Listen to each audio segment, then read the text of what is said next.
Neuvaine à Saint-Joseph, troisième jour. Prions. Au nom du Père et du Fils et du Saint-Esprit. Amen. Litanie de Saint-Joseph.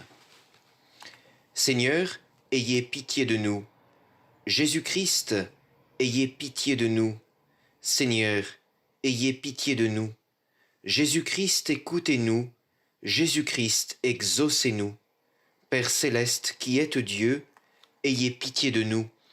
Fils rédempteur du monde qui êtes Dieu, ayez pitié de nous. Esprit Saint qui êtes Dieu, ayez pitié de nous. Trinité Sainte qui êtes un seul Dieu, ayez pitié de nous. Sainte Marie, priez pour nous. Saint Joseph, priez pour nous. Illustre descendant de David, priez pour nous. Lumière des patriarches, priez pour nous. Époux de la Mère de Dieu, priez pour nous. Chaste gardien de la Vierge, priez pour nous. Nourricier du Fils de Dieu, priez pour nous. Zélé défenseur de Jésus, priez pour nous. Chef de la Sainte Famille, priez pour nous. Joseph très juste, priez pour nous. Joseph très chaste, priez pour nous. Joseph très prudent, priez pour nous. Joseph très courageux, priez pour nous. Joseph très obéissant, priez pour nous. Joseph très fidèle, priez pour nous. Miroir de patience, priez pour nous. Ami de la pauvreté, priez pour nous. Modèle des travailleurs, priez pour nous. Gloire de la vie de famille, priez pour nous. Gardien des vierges, priez pour nous. Soutien des familles, priez pour nous. Consolation des malheureux, priez pour nous. Espérance des malades, priez pour nous. Patron des mourants, priez pour nous. Terreur des démons, priez pour nous. Protecteur de la Sainte Église, priez pour nous. Agneau de Dieu qui effacez les péchés du monde, pardonnez-nous Seigneur. Agneau de Dieu qui effacez les péchés du monde, exaucez-nous Seigneur. Agneau de Dieu qui effacez les péchés du monde, ayez pitié de nous Seigneur. Dieu l'a établi le chef de sa maison et l'intendant de tous ses biens. Prions. Ô Dieu, qui par une providence ineffable avait daigné choisir le bienheureux Joseph pour être l'époux de votre sainte mère, faites, nous vous en prions, que l'honorant ici-bas comme protecteur, nous méritions de l'avoir pour intercesseur dans le ciel, vous qui vivez et régnez dans les siècles des siècles, ainsi soit-il. Suite et fin de la lettre apostolique Patris Cordé avec un cœur de père du Saint-Père François à l'occasion du 150e anniversaire de la déclaration de Saint Joseph comme patron de l'Église universelle. Sixièmement, Père travailleur. Le rapport avec le travail est un aspect qui caractérise Saint Joseph et qui est mis en évidence depuis la première encyclique sociale Rerum Novarum de Léon XIII.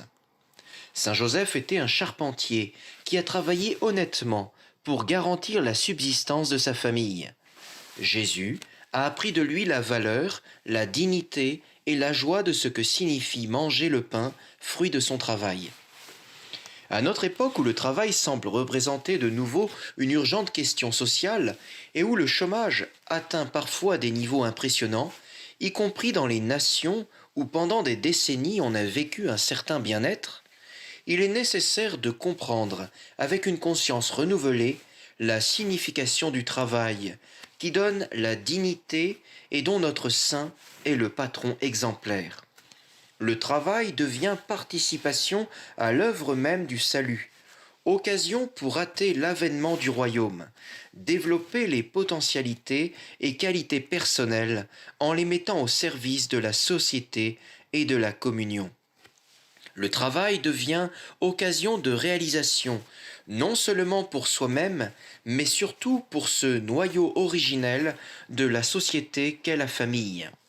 Une famille où manque le travail est davantage exposée aux difficultés, aux tensions, aux fractures et même à la tentation désespérée et désespérante de la dissolution.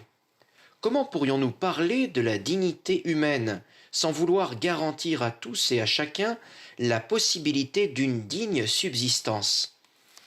La personne qui travaille, quelle que soit sa tâche, collabore avec Dieu lui-même et devient un peu créatrice du monde qui nous entoure. La crise de notre époque, qui est une crise économique, sociale, culturelle et spirituelle, peut représenter pour tous un appel à redécouvrir la valeur, l'importance et la nécessité du travail pour donner naissance à une nouvelle normalité dont personne n'est exclu. Le travail de Saint Joseph nous rappelle que Dieu lui-même, fait homme, n'a pas dédaigné de travailler. La perte du travail qui frappe de nombreux frères et sœurs et qui est en augmentation ces derniers temps à cause de la pandémie de la Covid-19 doit être un rappel à revoir nos priorités. Implorons Saint Joseph travailleur pour que nous puissions trouver des chemins qui nous engagent à dire aucun jeune, aucune personne, aucune famille sans travail. Septièmement, Père dans l'ombre. L'écrivain polonais Jan Dobraszynski, dans son livre L'ombre du Père, a raconté la vie de Saint Joseph sous forme de roman.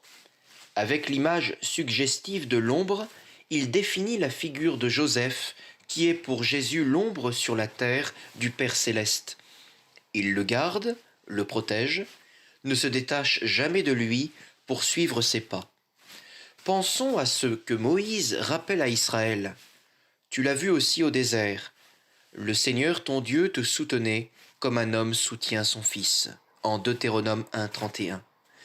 C'est ainsi que Joseph a exercé la paternité pendant toute sa vie. On ne naît pas père, on le devient. On ne le devient pas seulement parce qu'on met au monde un enfant, mais parce qu'on prend soin de lui de manière responsable. Toutes les fois que quelqu'un assume la responsabilité de la vie d'un autre, dans un certain sens, il exerce une paternité à son égard. Dans la société de notre temps, les enfants semblent souvent être orphelins de père.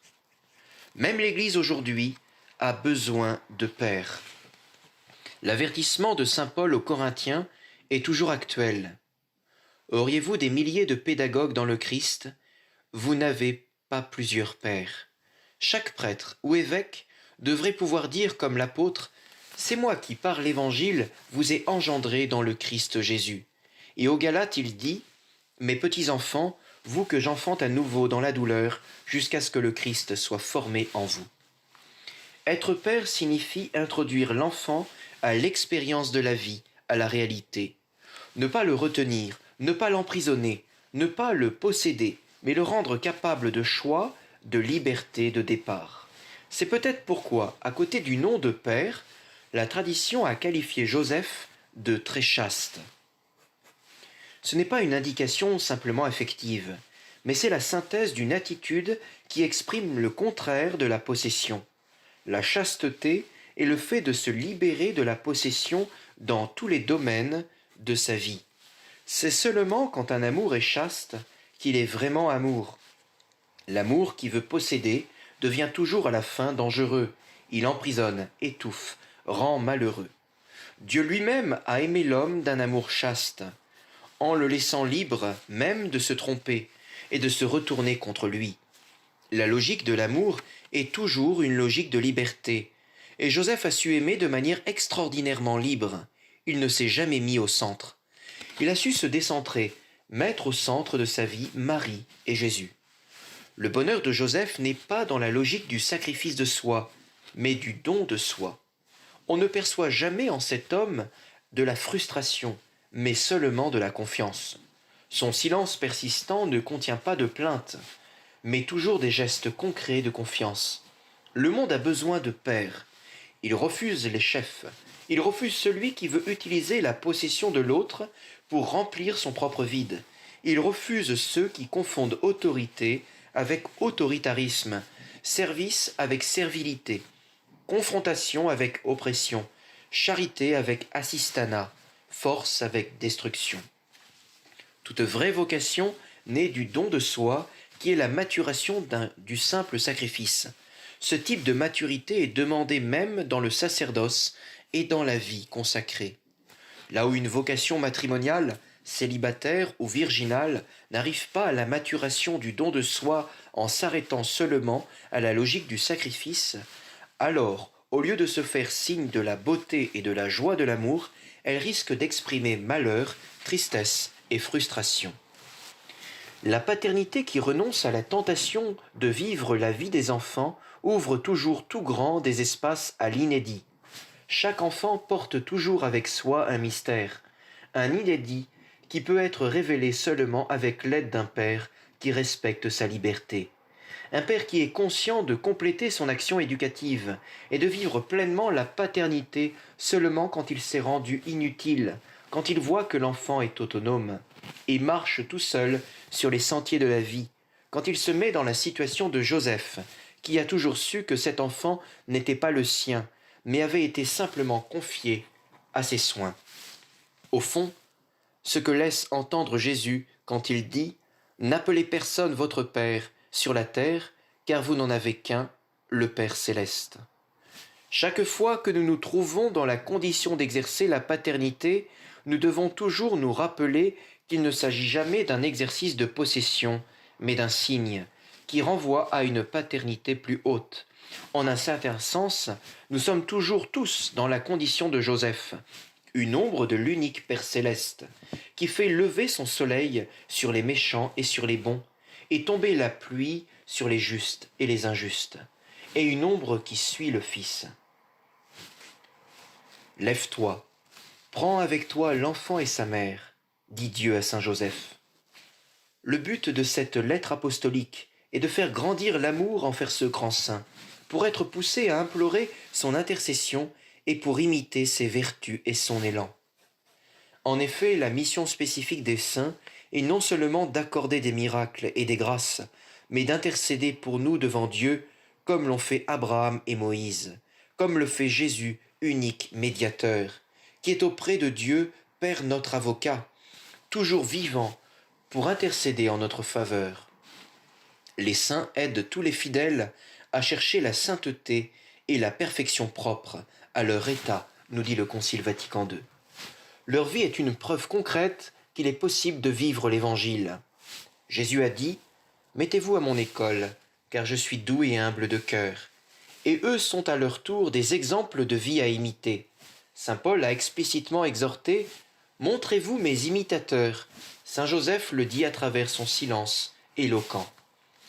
Devant l'exemple de tant de saints et de saintes, saint Augustin s'est demandé « Ce que ceux-ci ou celles-ci ont pu faire, tu ne le pourrais pas ?» Et il a ainsi obtenu la conversion définitive en s'exclamant « Bien tard je t'ai aimé, ô beauté si ancienne et si nouvelle. » Il ne reste qu'à implorer saint Joseph, la grâce des grâces, notre conversion. Nous lui adressons notre prière. Salut gardien du Rédempteur, époux de la Vierge Marie, à toi Dieu a confié son Fils, en toi Marie a remis sa confiance.